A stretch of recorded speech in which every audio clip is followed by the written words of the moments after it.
watching. I watch everything. Always seeing. I see everything. So let's get to this first lesson. So in real estate, this is my cheat sheet to help you guys get your test right next time. All right, let's go over this. So doing real estate is a hood term, right? Who here wants to do real estate one day? All right, a couple of y'all, 4 or 5 of y'all. Okay. Here's the thing. How many of y'all how many currently of you all are in real estate? How many currently? 1, 2, 3, 4. Okay, 4 or 5 people. That's your first lesson. Everybody who didn't raise their hand is dead wrong right now. What are you sitting in right now? I asked you in real estate. Who people raise their hand? What are you in right now? Real estate. When you rolled out of the bed this morning, what was you in? Real estate. When you leave here, everybody say where you're going next when you leave here. Where you going next? Real estate. And I don't even know where you're going. You going to Top Golf? What is that? Real estate. You going to the hotel? What's that? Real estate. You got a part-time job, whatever it is. What is it? Real estate. If you got a doctor's appointment at a hospital after that, what is this? Real estate. We all are in real estate whether you like it or not. One of the first things I want you to know, when people talk about in our community doing real estate, most people think that doing real estate is them being a real estate agent. That's doing real estate to most people. Actually, we're all really doing real estate and in real estate, but what true doing real estate is not just being a real estate agent. There's 4 ways to do this thing. You do real estate as a homeowner. And as a homeowner, that's when you are living in your primary residence. Primary residence, think of Deion Sanders. Deion Sanders, prime time, he the guy, he the one. Your primary residence is your main residence where you live. That's your primary residence. The main residence where you live. So you can be in real estate as a homeowner. And the cool part is, if your parents get in a position to own real estate, a home, or an investment, is that you, at whatever age, to my wise kings here, 25 and up, you guys have the ability to put your children on your properties, either through the deed or through your LLC, which we'll get into later, if you put them on your operating agreement. So your kids can literally own real estate from birth. As adolescents, as teens, whatever, you can own real estate and do real estate as an owner, even under 18 years old, right? You can do that as a child. Now, you have your primary residence, right, as a homeowner. That's one way that any of us can do real estate, just by living. Doing what we're doing already. Just living somewhere. The difference between renting real estate and owning is when you rent. See, people don't, in our community, don't like to own because there's too much responsibility. What if the roof leaks? What if the toilet leaks? I gotta fix something. You don't want to work. So, what I'm gonna do is, I'm gonna sit back, I'm gonna pay Massa, and I'm gonna let Massa fix my roof and fix my toilet, so I don't got any responsibility. But Master, aka your landlord, the Lord of your land, he's gonna receive, and she or she's gonna receive all the benefits, meaning your cash flow. You go to work hard at your job, and then you take your check and you pay your landlord so you can live in his property or her property. Your landlord then receives your cash flow and goes and pays their bank. So they get the bank relationship. And over time, that property goes up in value over time. The property is worth more. They pay their bank loan down off of your job, and they're left with all this stuff in between called equity. Meaning they owe less and less on the property, but the property's worth more and more. And you did it for them. And even tax advantage. So, you can have a primary residence, primary home you live in is one way to do real estate. And you can own it as little as even being an infant. All right. Next, in doing real estate is what we call brokering, right? Or being a middleman. Everybody say middleman. Middleman. All right. I need 3 volunteers real quick. 3 volunteers. Good, 1, asking for something. 2. Come on, Rick. Right there. Up front, please. Okay.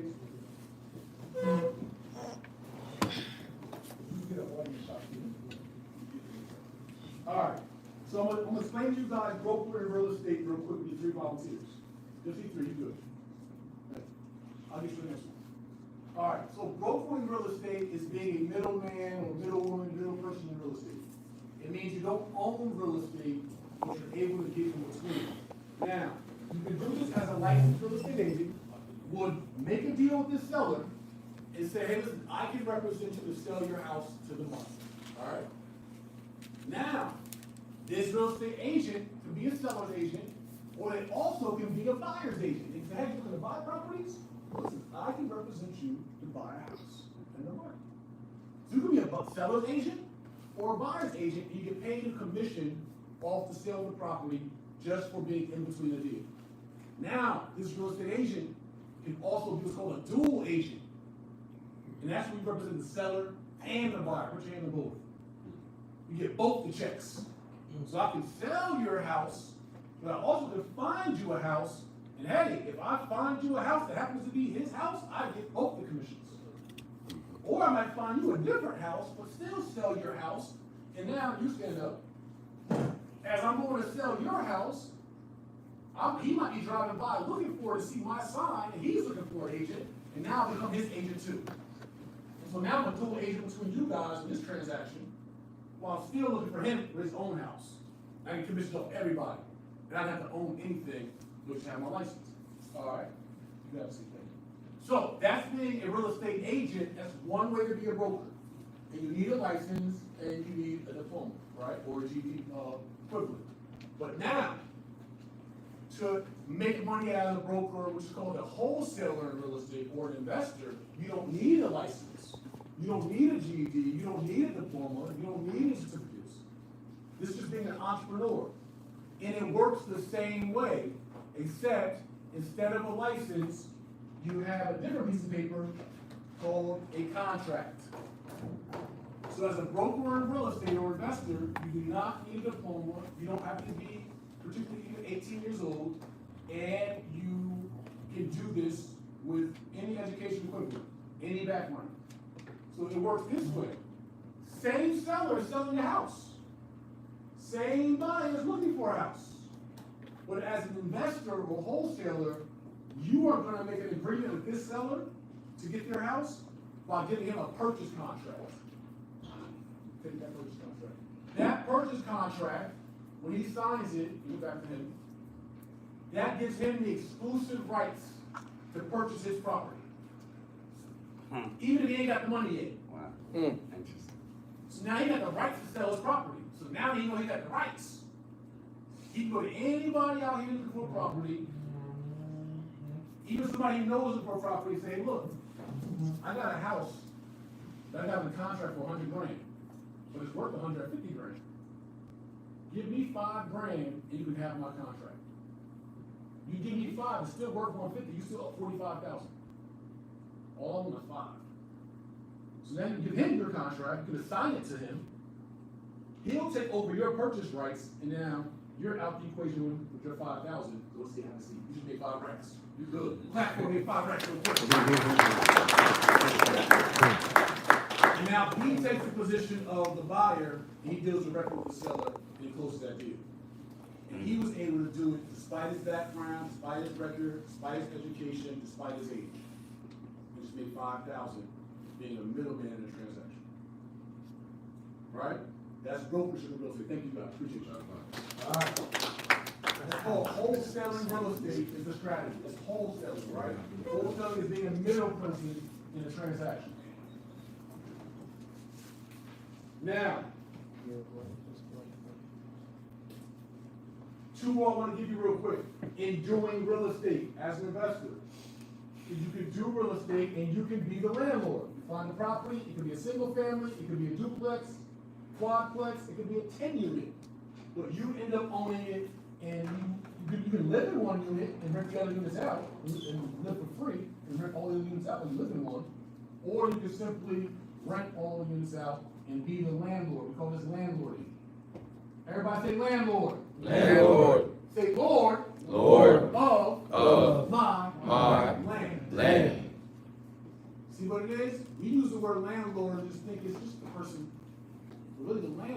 is the Lord, is the big homie of the land. They call the shots of what you can do to make profit. Right? Who here would love to be a landlord one day? Be the lord of some land. Right? That's our opportunity. You want to grow food on the land?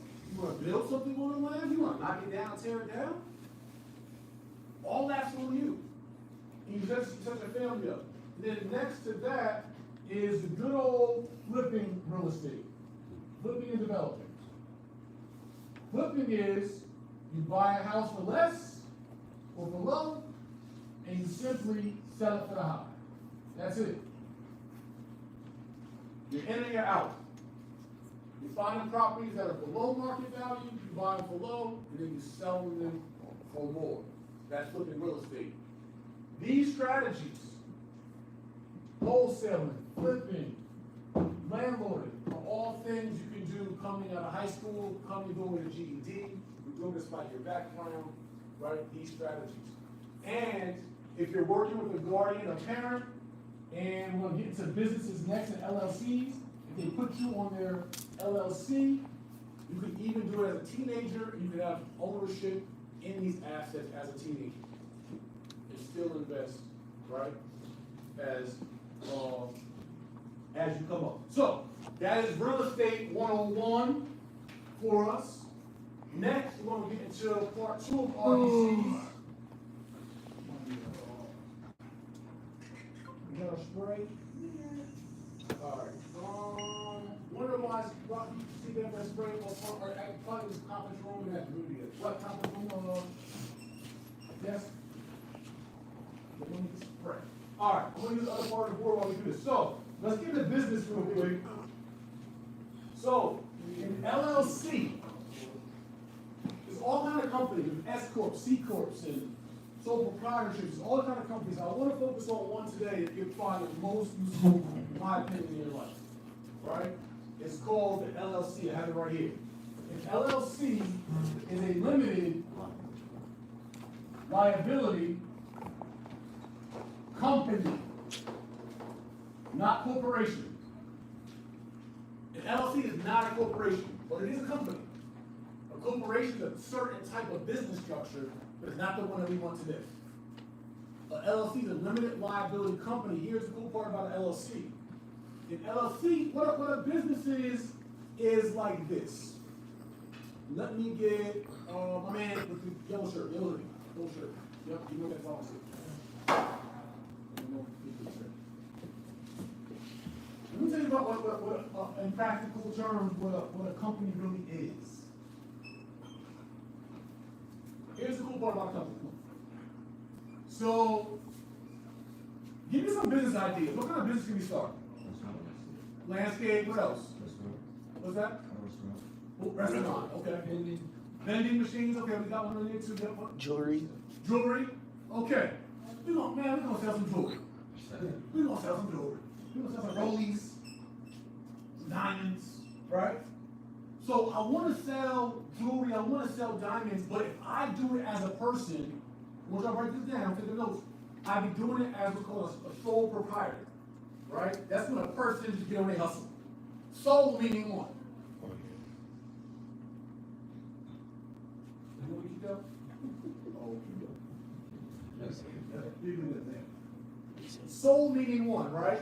So for those who are really taking notes, we won't worry about business. A sole proprietor is one type of business structure. Sole prop, right?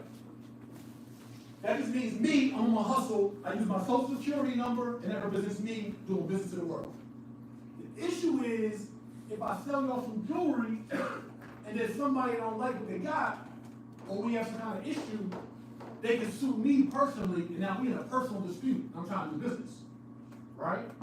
So, when I get to the LLC world, here's what happens. This is my LLC right here. I'm still a jewelry man. It's kind of like, I don't want to use a street example here. Okay, let's use a sports example. It's kind of like your LLC is like your coach to the team and you're the general manager. So it's like this. Now I'm gonna sell jewelry, but he's my LLC, he's my limited liability company. So I'm gonna brand him, my company brand's gonna be gold. And I'm gonna have a logo for my company. And this is the face of my company, is the business you see. Although it might be Chick-fil-A, it might be Taco Bell, it might be K's Jewelers or whatever, there's a person and persons behind the business. Move right. Move right some more. Raise your hand. Go left. The person's calling shots to the business, so now when you have an issue with the business, who you gonna see? The business. The person is your shield between you and your customers and the world, and the banks, and everybody else who deal with in business. So your LLC protects you from being liable. It gives you limited liability as a person. So, something sounds good. So as a person, me the man, Jay Morrison, I started an LLC, so my LLC can go do business with the world and my customers. So they got a problem with the business, they go see the business, and I might have a CEO here. I might have a manager here. I might have an assistant manager here. I might have all kinds of staff and training. You deal with all this protection before you get to the big owner. So your business is set to protect you from the world. Gotcha? All right, thank you. All right. So, as you guys look to get into business, oh, damn, really? It took like 2 terabytes. All right, we do this. Thank you so much. Let's see. Terabytes of footage. All right, so that's a limited liability company, how it works, and one reason why we choose it. And when you have a limited liability company, LLC, your parents can do what's called your operating agreement. This is the agreement that controls your LLC. Your parents or guardians can put you on as a manager or as a member, pardon my writing, though.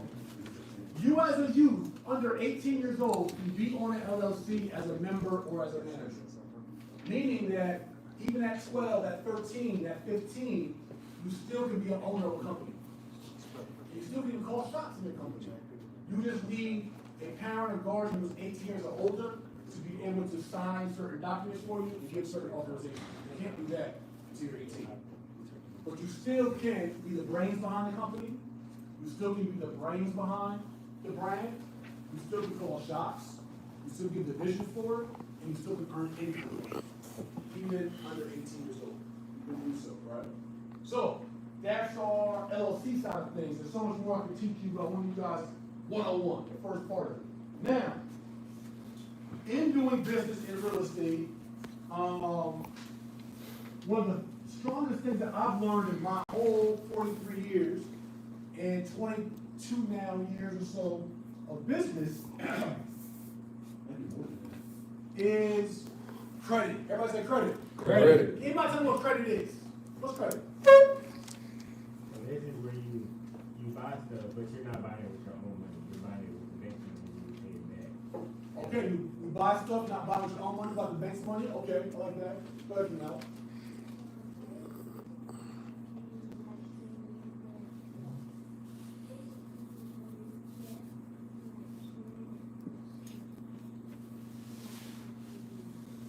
Okay, yeah, that's true. When you get granted for stuff, when you get acknowledgement for things that you do, that's getting credit, right? What's the credit? Okay. Credit is pretty much when like a bank loans you something for you to help you buy like a home or. And the bank loans something about homes. Okay, cool. We're gonna break it down real quick. Everybody say credit is. Credit is The ability to the ability to make payments make payments on time, on time, over time. over time. One more time. Credit is Credit is the ability to the ability to make payments make payments on time, on time, over time. over time. You know what that does? What does that do for you when Shane with the blue on? Come on. And let me get you two. Y'all like the cool hats. You my man right here. Cool. You two. Oh, yeah. Come on. You That's my cool hat club. Alright. So, let me ask y'all, right? If I came and I gave each of you guys $100, right? Matter of fact, y'all gave me some money. I won't be recipient of this. So each of y'all gave me $100, right? So now $300. But now I gave you back your $100 next week. I gave you back your $100 this week. Gave you back your $100 next week. Have I established some credit? Yes. Have I? I think yes. A very small bit of credit. I didn't take you back, but I didn't do it over enough time. Now, some of it is. Y'all give me $100 each. I got 3. And next week, won't put me up on speed. Next week, I gave you back 20, I gave you back 20, I gave you back 20. And then next week, I gave y'all 20 again. And I did that for 15 more weeks, one time, every single Saturday, I gave y'all guys $20 each until it was cleared up. You guys have credit in. That's yes, remember, the ability to make payments all the time, over time. You need time to build credit. Credit not like the streets, they ain't like rap, they ain't like music where, oh, I'm big ball, I'm the bank roll. It's not about peeling the bank off as fast as you can. Now all they know is you got cash, cool. But how do I know you're paying on a 30-year mortgage that's $500? I need to see you could make payments over a time period, consistently. Then I establish credit. So now I come back to y'all, I'm like, yo, remember me? Last time I gave you $300. And I can tell off right.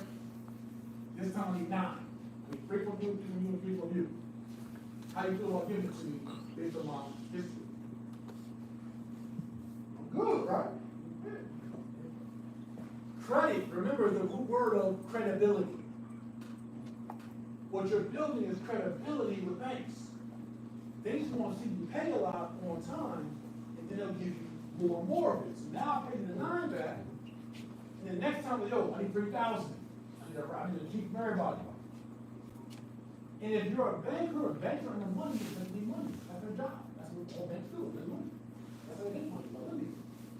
So now when I paid you the 3, when I paid you the 9, now I need 3,000 to be more comfortable with you. And as we do that over time, when it's 30,000, when it's 30 racks, or 300 racks, we build a relationship. So it's good. You know it's good. It's always on time. And that's how you build up credit. Thank you. I appreciate it. Right? So, y'all be glad this is cool, it's cool.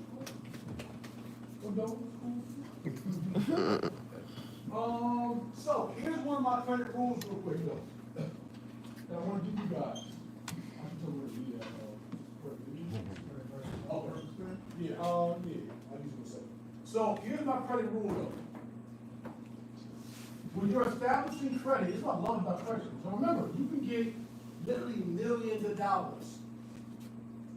Like since at 25 years old, 25 or 26 years old, I had nearly $1 million of credit extended to me from banks, for houses. And at some point, nearly $7, $8, $9 million the banks have given me for houses, or for businesses. The cool part about credit is this though. All credit can be rebuilt. It can be restored, it can be repaired, and recycled. What recycle mean? Use again. So here's the cool part. In 2010, so I did really well for myself. By 27, 28 years old, I had a bunch of money. Early, like 2006, 7, 8, 9, 10. Bunch of money. Well, living my dreams, balling. Literally balling. And I was blowing money fast. And then I ended up getting married in 2009, 10, in Las Vegas at the Wynn Hotel in a presidential suite. Had a Rolls Royce outside. I had to do the wedding in my suite. They brought the minister up, the whole thing, had a caterer and everything. And I'm living this extravagant life. And then I end up, my business ends up tanking, the market ends up tanking, and things are going south now. And I end up getting divorced in a year. So after getting divorced and going bankrupt and foreclosed and my money's getting hit, and now I go from millions to like now I'm like in there borrow money. I hit a low, and my credit was low. So I went from 700 credit scores to like 340 credit scores.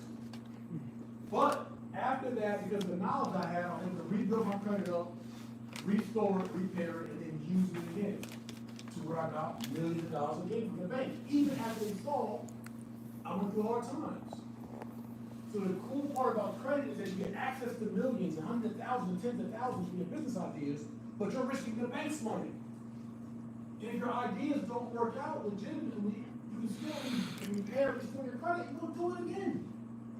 And this is something that other communities have done for years on years on years that we fear from doing, and while a lot of times our communities don't have access to the capital that it deserves. So remember, no matter what you go through in life, there is no credit hell. There's no credit life sentence. No matter how bad it gets, how many lates, how many whatever, you can always bounce back. Now, you can avoid those lates and avoid the bankruptcies. You can avoid those things. You give yourself a position to be more credible to your partners. But if you happen to go through hardship and challenges, you still can always get credit and use credit again. You can recycle. So you know that on the credit side. And there's so much more high level game I'd love to give you on it. Now, as a teenager, as a youth, some of the quickest ways to establish credit is to get with a parent or guardian and become an authorized user, AU, authorized user. I'll write it here. I'll tell you. An authorized user is where your parent or guardian or someone who has an existing credit card, they put your name and your social on their card. You have necessarily no access to use the card. There's no money involved. But what they're doing is they're going to give you their credit history. You, even as a 12-year-old, 13-year-old, 15-year-old, 17-year-old, you can go on your parent or guardian's credit card, and now you'll take on their 10-year, 5-year, 2-year history and their credibility with the bank. So now their credibility reflects as your credibility. So even as a youth, as you're coming out of high school, you're not coming out of high school, all your credibility established. You're basically piggybacking somebody else's credibility. When you call the credit card companies, they're typically going to ask for your name and your social. Yeah, that's it. So you don't get to spend the card. There's no risk to the parent or guardian. You don't get access to spend or use or shopping or any of that. But you get the designation to be a user on the card that gives you their credibility. You can do that 2 or 3 times. Now you have 3 cards in your report. So my daughter graduated high school. My daughter's 24 years old right now. My daughter graduated high school with a 780 credit score because she was able to piggyback her mom and I's credit. And now she's in a position where she can go out and get a $70,000, $100,000 business loan today because she started building her credit, establishing it early. Right? So that's one way. Another that's not on our test today that I want to give you is you also can get secured. Why is it so bad? You also can get secured credit cards and secured loans. It's another thing you can do to establish credit. That might be at 22 years old. Just give you that game real quick. I think it's so worthy to give it to you.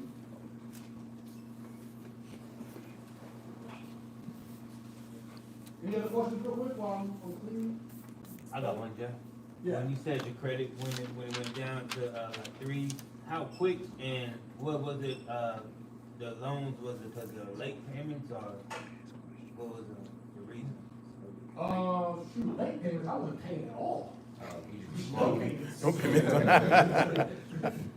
That part. And from a quickness standpoint, it always depends on our individual profile. Everybody's profile is different as far as how you bounce back. But the fact is, you can always bounce back. And you can't get started until you start. Mm-hmm. People are like, what credit and stuff. I'm like, what you doing about it? If I know the banks will guarantee give me funding with no job no tax returns, no bank statements, right? They'll give me tens of thousands of dollars in funding without any of those things, just off my credit, and I'm broke. The first thing I'm investing in, I'm getting extra jobs, I'm Ubering, I'm mowing lawns, whatever I gotta do to get my credit together, so I know the bag is just one step away. It's like crazy to me how people sit around broke and complaining about their credit and then go out to the club or go spend Valentine's Day money or birthday money. I don't know, birthday or Christmas is nothing. It's just a flip. They're gonna give you the money just based off your credibility. So I ask a question. Sorry, I was gonna ask if the credit score, is it different for like different banks? Like they give you a certain amount like based on the bank that you use? Or? yes. Remember, every bank is its own business. Banks are just businesses. And they all decide how they want to loan their money and under what terms. Cool, we covered that. All right. So one more thing that we'll give, and I'll open to some Q&A, but I want to give you guys this on the credit side. So one easy way for adults or youth to build up their credit is become an authorized user. And you can do that and pay for it. So like, okay, I got some good cards, Brett got some good cards. I can become an authorized user on his cards and boost mine up a little bit. He can authorized user on my cards and boost his up a little bit. Cost either one of us nothing. Now, you can get, I got you, secure credit cards and secure loans. This is something I learned at 22 years old that really got me going, so I want to get that to those, which is, as guiding to. A secure card works like this. Well, it's simple. You go into the bank, right? It's not talking about bank sign. You go to the bank with $200, $300, $3,000, right? You go to the bank with $300. You're going to give the bank your money. The bank is going to put your money in a CD, certificate of deposit, and it will actually earn for you some interest while it's in there. This is how it's secured. So the bank will put your money away. But because they know they got your money here as collateral, what is collateral, y'all? And something you put up for like, they can take this, you don't hold it. Yes. Collateral is assets or something you put of value in exchange for a loan. So this is your collateral. Bank, take this collateral, my $300. Now, luckily it earns for me while it's in there. This is the collateral. Now the bank feels comfortable enough to now loan you back the same $300 in a form of a credit card or a loan. So you went into the bank with $300. You left out with $300. But the $300 you left out with is now credit extended to you. So they don't really trust you, but they trust you enough to let you start building your credit while you're holding your money. Then eventually it's called a secured credit card. You want to write that down. Secured, because they're securing their interest. It's a secure credit card. Eventually you get to unsecured and uncollateralized credit. So one of my students joined our program, and in his first 60 days got $110,000 of unsecured credit, uncollateralized credit. Meaning he gave the bank no money, he gave them no house, no car, no collateral, but the bank gave him $110,000 to go spend. Another one of my students, Ken Kenneth, joined in late June of this 2023. He's now over $310,000 of unsecured funding. Imagine $310,000 access with no job, no tax returns, no W-2s, no bank statement. Uncollateralized, unsecured. This is the opportunity for credit. It blows my mind when people say, well, they don't have access to capital, like they just credit around. Step one. So these are just, again, secure card, secure loan works like this. Something I want to give you guys to build credit. But you can do this authorized user piece at any age under 18. Some banks may stop you at like 12 years old, they have different guidelines, but I'll just try different banks. But there is no set age to be authorized users. Last two for our class today. So we talked about R, real estate, B, businesses, C, stocks, C, credit, let's talk about the stock game real quick. You should understand what that market opportunity is.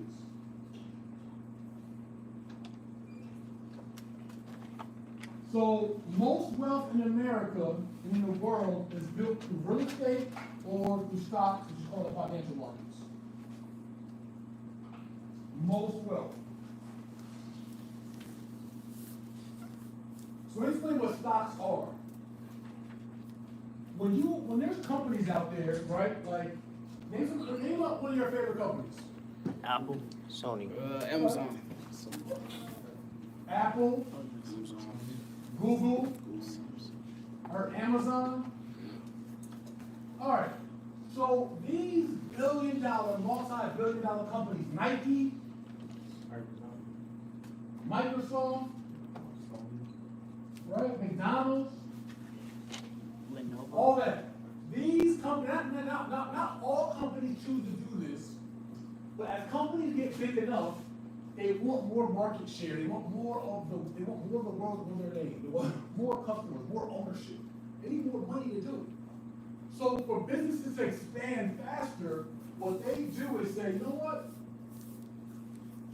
We're gonna offer some shares of our company, some pieces of our company to everyday people to come in and buy little pieces.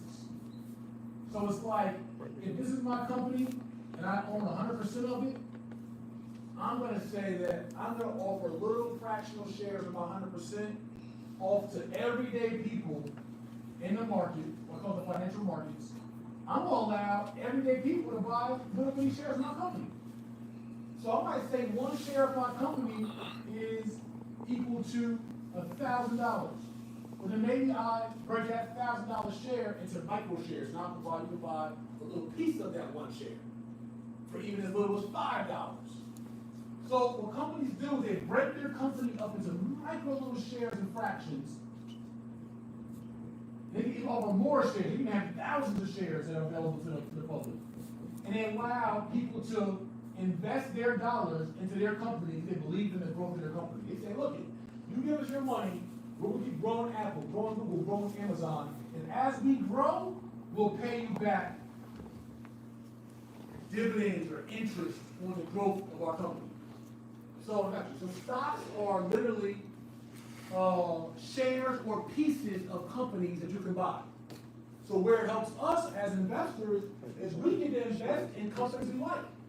Instead of just buying the clothes and buying the Nikes and buying the iPhones and buying the Microsoft, we can actually own the Microsoft, own the Google, and own the Apple, or little bit of piece of Apple.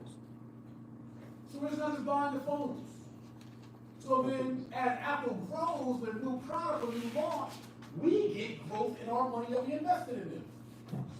And we're literally owners of the company. We're fractional owners of the company. Right? And you can grow wealth that way. There's ways in stock markets you can make money when the company goes up. And you even can bet against companies. You can make money when the company goes down. How?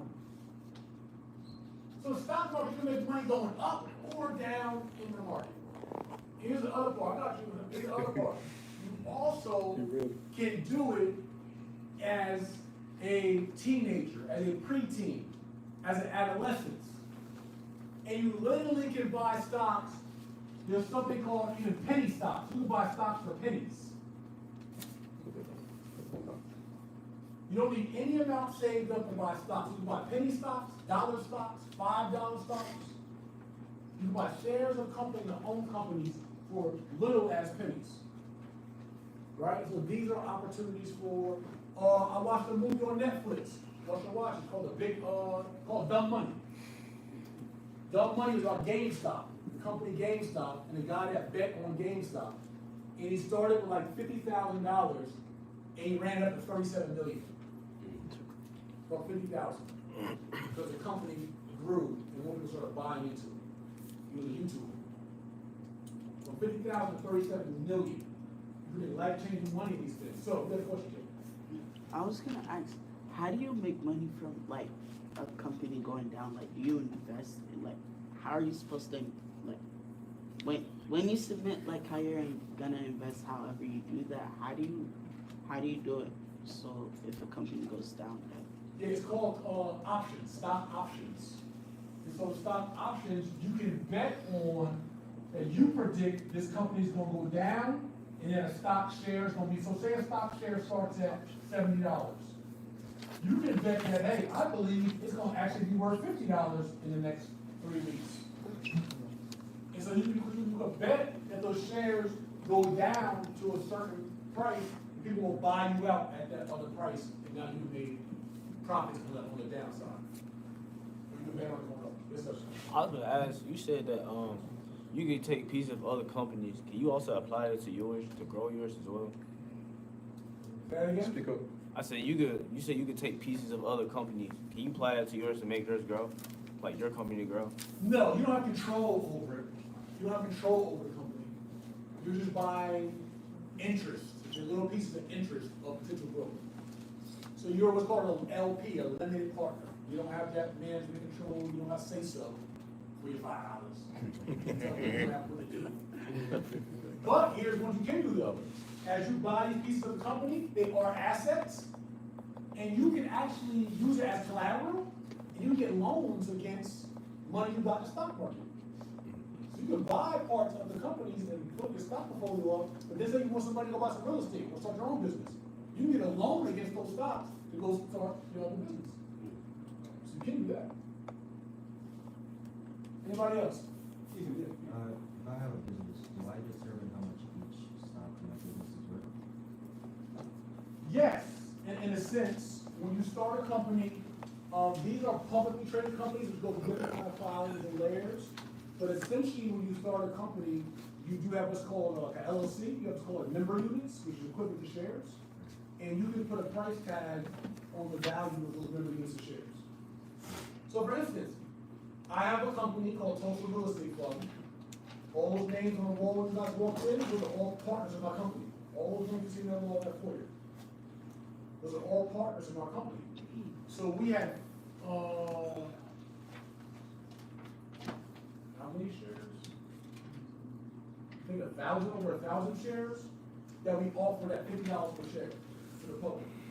And with that, we raised $11.5 million from people buying in small shares of our company. So that's an example of you being able to, that was us offering a vision, like this, a legacy center, a community building, and people buying into that vision as small fractional shares of ownership of the company. So we do it in real life. So it's almost like a fund.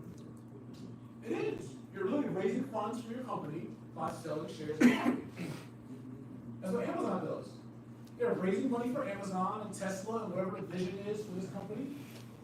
I want to go to the moon. I need money to do it. Who wants to buy in with me? Right? I got the thing for this phone where you can look in your face and screen and all that. And who wants to buy in? So you're selling a vision. People are buying into the vision to fuel your dreams. Now, there's a goals plan. You got that too. But it's all for entrepreneurship. It's the risk of entrepreneurship. Need a new pen? All right, new pen! Hey! Yeah, so guys, we're gonna take that test over again in just a second. But remember, stocks, you can buy them as little as pennies or dollars, and you don't need any amount of savings, you don't need any GED, any diplomas, any background to buy stocks. You could be, I don't want to use that example, we can be positive here, but you can have the most challenges ever in life. Right? The most mistakes ever made in life, and still be able to buy stocks and make millions. You can have the most challenges ever in life and still be somebody's landlord. Which is kind of like weird that a murderer could be your landlord. But what I'm trying to say is that when you get into investing, that a lot of these rules that they don't teach you about in school, or here's you getting a job, there's nothing wrong with a job. Like you mentioned, you got a job as an electrician to do the dreams. You get a job, you're gonna start a business, you do whatever, but it's a lot of flexibility and ownership and investment. And it's not prejudice. It's not playing feels easy, but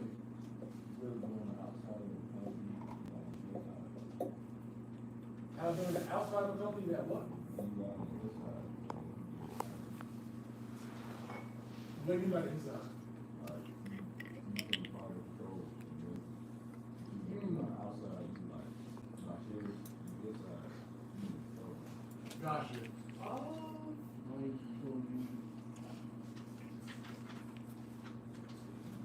On a small level, I have.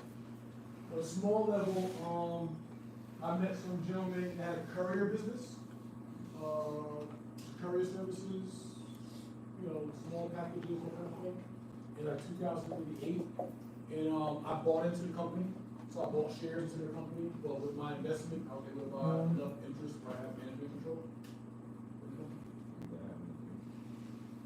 Or, in the operating agreement, they have to give, like, so, you can buy and have enough interest, or you can leverage other things to get interest, right? So let's just say, for instance, okay, here's a good example. Say you got a record label, a music company, but little baby hears your beats. He just your brother to partner with you on it. Do he gotta buy in? Yes. Yeah, y'all say that for fake, but in real life, You got to buy in. if little baby pulled up and hopped out his Sprinter and said, yo, bro, I want to be a partner in your company, You buying. you sign it the same day, not even read the contract. In real life. You have to buy. You're not gonna say, nah, little baby, you gotta buy this, bro. They ain't standing on business like that, stop it. My point is that you have other things that value. You can get ownership and interest in companies outside of monetary value. Your brand, your exposure, your celebrity, all has value. What does that do for your beats if little baby says, that's my new beat company? It increase the asset. You'd be a fool to say, I'm gonna make you buy this and not just sit there and take on his partnership and see what it looks like. I just think the sound without reading. So now all your beats are worth more. And your relationships now are greater. So now you got access to everybody you got access to. So there's different kind of exchanges of value in business. Yeah.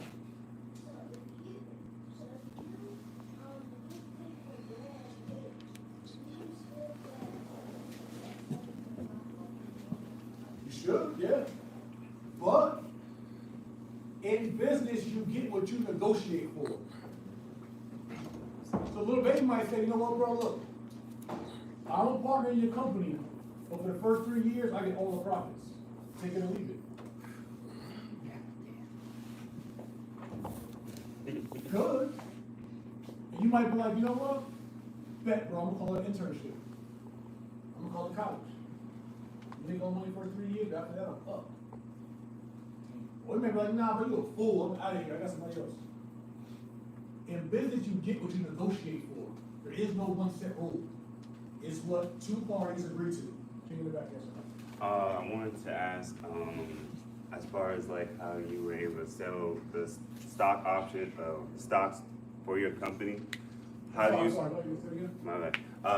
I had seen like the list of names, and the young man asked a question how the fact that you could sell stocks of your company to raise funding. How do, like, which way can you do that, starting with the LLC, or do you have to start a corporation? No, do an LLC. Good old fashioned limited company. And so, like, is there any proper filings, or like, how do you get your business into the stock market, or at least like, what's the starting process? Yeah, you gotta do an SEC registration and file it. You have to pick what type of way you wanna raise capital, right? Whether you wanna be a public trading company, or you wanna go to the OTC markets, whether it be a CF fund, a Reg D fund, a Reg A fund, a Reg A Tier 2 fund. So there's a host of layers of getting to that level, but it's doable, has been done right here in this house.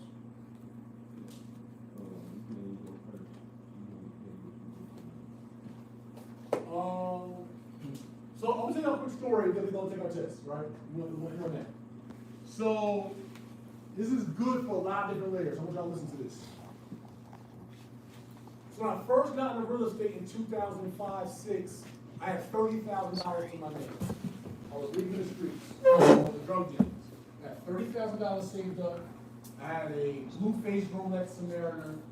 I had a Cartier roaster watch and a diamond J chain.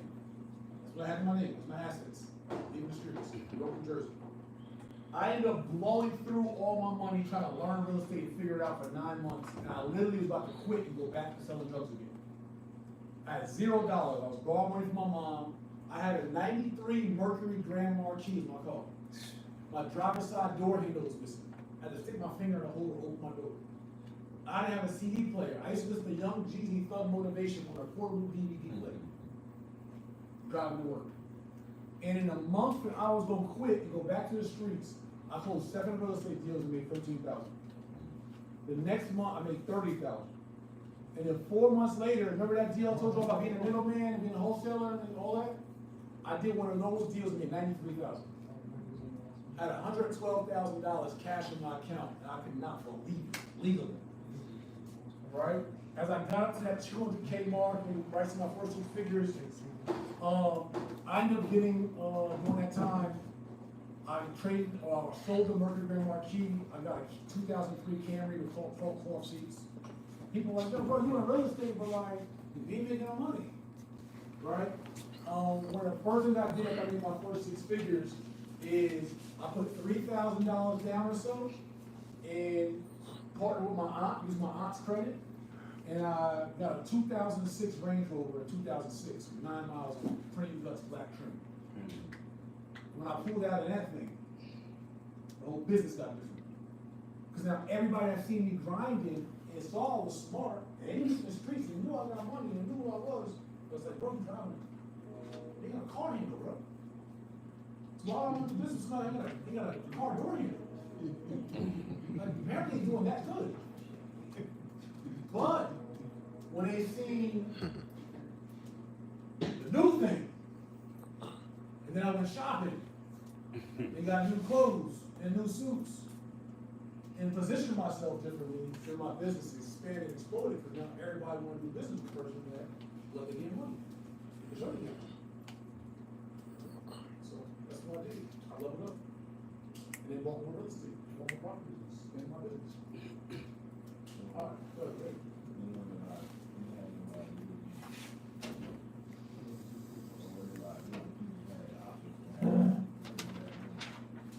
Yeah, I still have liabilities. I just have more assets, more cash flow. That's it. Still have liabilities. Still have to work at the time, and have some properties, and still have liabilities. All right, anything pressing, last question, we're gonna take our testimony. All right, awesome. I appreciate you guys for being a great audience today. So now you're gonna put your test over. On the top of that side, put the word POST, P-O-S-T. You don't need your name, you put POST, P-O-S-T. And now take the same